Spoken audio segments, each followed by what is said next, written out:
Pero nakikita mo na siya, hindi, pangalan lang. Nakikita ko yung pangalan. Mukha niya, hindi po. Pero kakilala mo siya. Oo, nakilala ko. Okay. So,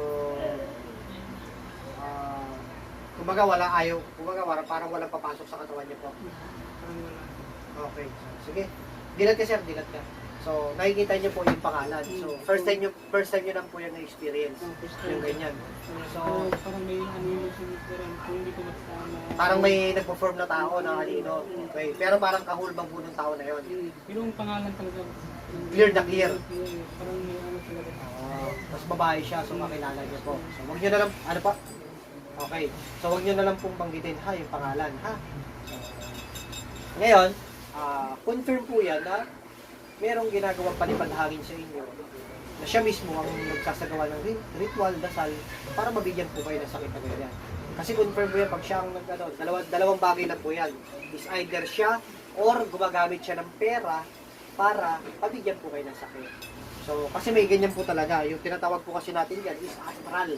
Nag-astral po kayo para malaman or makita niyo kung sino po yung possible na gumagawa po ng sakit ninyo.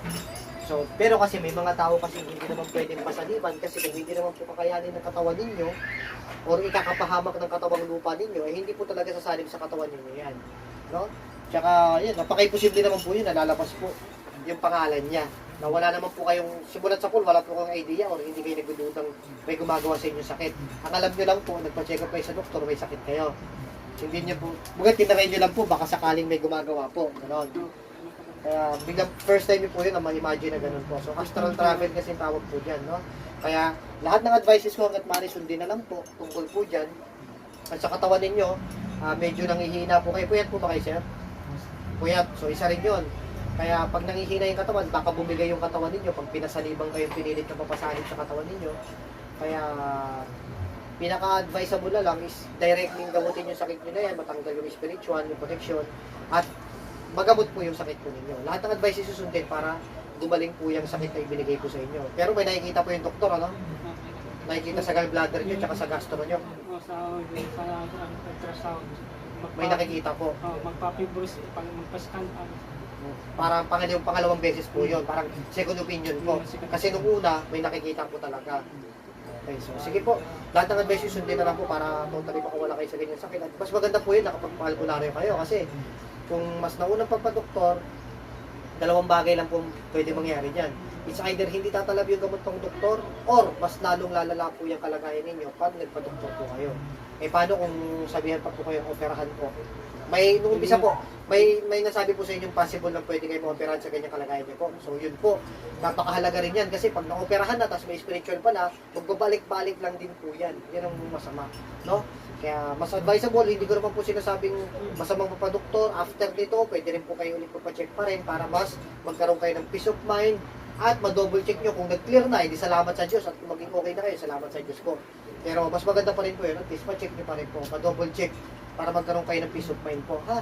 Since sinabihan naman din po talaga kayo na magpa-second opinion ulit kayo. Kasi ina-advise na po kayo magpa-opera. Ulitin na lang, kailangan ko ng clearance. Clearance, opo. Clearance para ma-operahan. Clearance para ma-fit dun sa ma-fit to work. Ma-fit to work, pero kailangan pa rin po sinasabihan, ma-operahan po kayo. Sige po, pikit lang po kayo.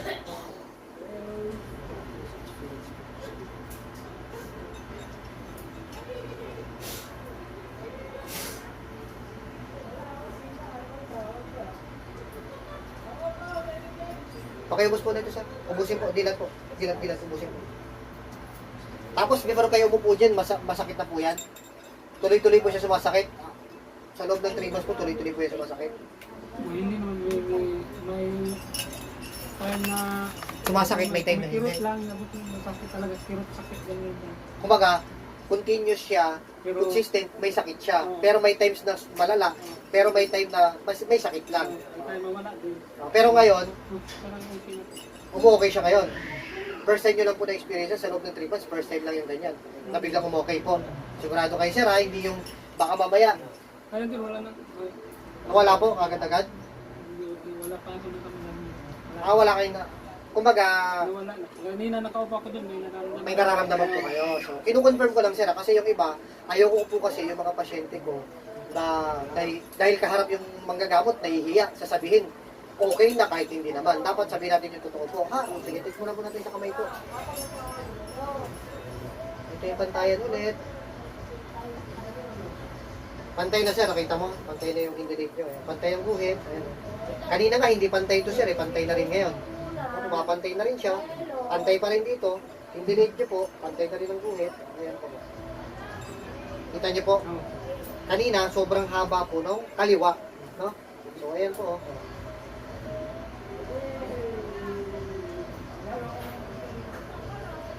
Mapantay po yung kaliwa. No? I mean, mapantay na po. Kanina, sobrang haba. Dapat, sobrang haba po. No? Ayan, no? Pantay siya. Tsaka kanina, hindi rin po pantay ito. Kanina, hindi rin pantay ito. Pag pantay dito, yung buhay dito, hindi pantay. So, okay. Ganito na lang po confirm natin, pwede kayong tumayo, upo, tapos lakad nyo po. I-confirm nyo po kung talagang totoong nawala po yan. Kasi sabi nyo po, tuloy-tuloy na sumasakit yan, tsaka kanina, bago kayo po, masakit po. Doon pa lang po, naglalakad kayo, masakit po talaga. As in, masakit po talaga. Ngayon po, talagang, nawala, nabawasan lang, o nawala talaga totally. May naramdaman ko Konti na lang. Pero, may dumaan na parang may dumadaan na parang nililinis, ganun po, parang inakalukay. Sige po, relax kayo dyan. Kasi sa ano po yun, sa tubig na may dasal po kasi yun. So, parang pakiramdam nyo habang tumatagal, mas lalong bumubuti po.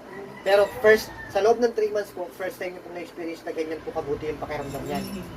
Okay, so kinukonfirm ko lang sir, hindi po dahil nahihiya lang, dahil kaharap ang mga gamot. So, kasi syempre, ngayon, ang gusto po nating mangyari dyan, syempre, yung hindi lang po natin ngayon dapat yan na-experience. Kumbaga, kung nakakaramdam tayo ng ginhawa ngayon, gusto po natin dyan is magtuloy-tuloy at in the future, totally mag-heal siya 100% at in the future, yung hindi po na tayo makapitan ng mga ganyang spiritual na karamdaman po. So, dahil sobrang puyat niyo po, baka mapahamak yung katawang lupa nyo, hindi siya totally sumasanib. Pero at least, nabigyan kayo ng clear na kung sino po yung involved doon sa gumagawa ng sakit po ninyo. Confirm po yan. Tsaka first time nyo lang po na-experience yun. So, yun yung tinatawag na astral sa travel po kasi. So, kung bumabuti na po yan, lahat ng advice yung sundin po para magtuloy-tuloy siya ha. At hopefully in the future, syempre, yung hindi na kayo makapitan ng ganyan.